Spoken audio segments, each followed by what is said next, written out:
Dans l'internet français, les vidéos trop longues sont considérées comme particulièrement monstrueuses. Sur YouTube, les vidéastes qui créent ces vidéos trop longues divisent leurs vidéos en deux parties, qu'ils appellent partie 1 et partie 2.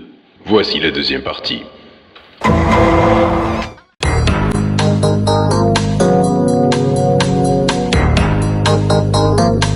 Voilà, un deuxième point aussi sur lequel j'aimerais revenir par rapport au prix, c'est que quand tu vas fixer ton prix avec la vidéo des 8 paramètres, souvent, si tu es junior, tu vas trouver ça cher et tu vas avoir du mal en fait à avancer ton prix et à l'assumer. Je vais t'expliquer pourquoi il ne faut surtout pas baisser tes prix, encore moins quand tu commences. Effectivement, quand tu vas commencer en freelance, tu vas avoir du mal à trouver des contrats. Donc le premier contrat qui va passer, tu vas en avoir besoin. Donc dans la négociation déjà, c'est mort parce que tu vas dépendre en fait de ton futur client. Donc il faut vraiment que tu arrives à te déconnecter de ça, à te déconnecter du fait que c'est ton premier contrat et que du coup tu vas pouvoir baisser les prix juste pour l'avoir. Non, ton prix, il faut le laisser au prix où il est, il ne faut pas baisser tes prix. Pourquoi? Parce qu'en fait, il y a quelque chose d'assez contre-intuitif et j'en reparlerai plein de fois dans plein d'autres vidéos. C'est qu'en fait, au plus tu vas monter ton prix, au plus tu vas trouver des clients. Et au plus tu vas monter ton prix, au plus tes clients en fait seront faciles et simples à gérer. Et ça, pourquoi? Je sais que c'est contre-intuitif, mais en fait la logique derrière elle est très simple. C'est que ton travail génère de la valeur. Et ça, je vais essayer de te l'apprendre tout au long de mes vidéos sur cette chaîne-là. Ton travail génère une valeur. C'est-à-dire que toi, tu vas donner ton prix, tu trouves que c'est cher, mais le client qui va t'embaucher, en fait, il va se servir de ton travail pour générer 4 fois plus de valeur, pour générer 4 fois plus d'argent que ce que tu vas lui coûter. Ça, c'est un vrai client, c'est-à-dire que c'est un client qui n'est pas en recherche de son modèle économique, c'est un client qui sait avoir un retour sur investissement rentable de ton travail. Quand tu vas baisser tes prix, il va se passer quoi? Si quelqu'un te demande de baisser les prix, il y a deux cas. Soit il va te demander de baisser les prix pour un geste commercial, par exemple, il t'embauche pour un mois, il va dire bon, est-ce que tu peux baisser de 50 € vu que je t'embauche pour un mois? Là, c'est un geste commercial, tu peux dire oui. Mais s'il arrive et qu'il dit de toute façon, pour moi, c'est trop cher ce prix-là, il me faut un prix inférieur, à ce moment-là, c'est là que tu dois dire non.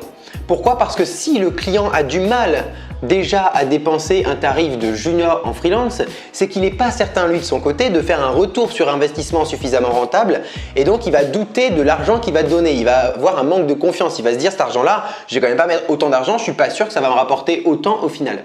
Et ce client-là, en fait, il n'a pas son modèle installé ou quoi.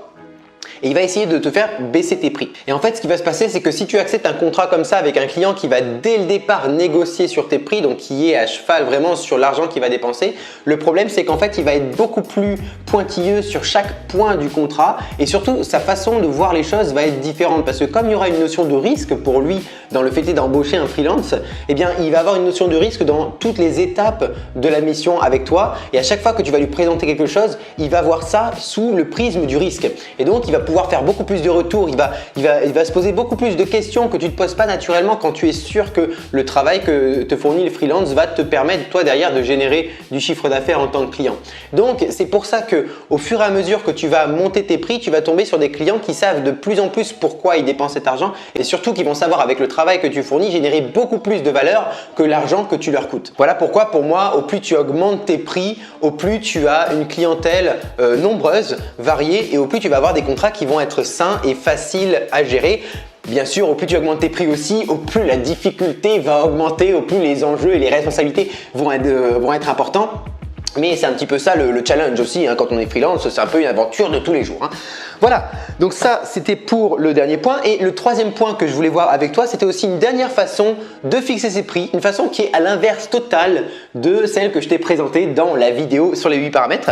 Et c'est un ami à moi qui faisait cette présentation-là pour des débutants freelance. Et je trouvais sa façon de voir assez intéressante. C'est pour donner un petit peu un contre-avis parce que tout ce que je dis sur cette chaîne, c'est pas la parole de Dieu. Hein, c'est mon avis, mon expérience personnelle. Et ça peut t'aider si tu débutes.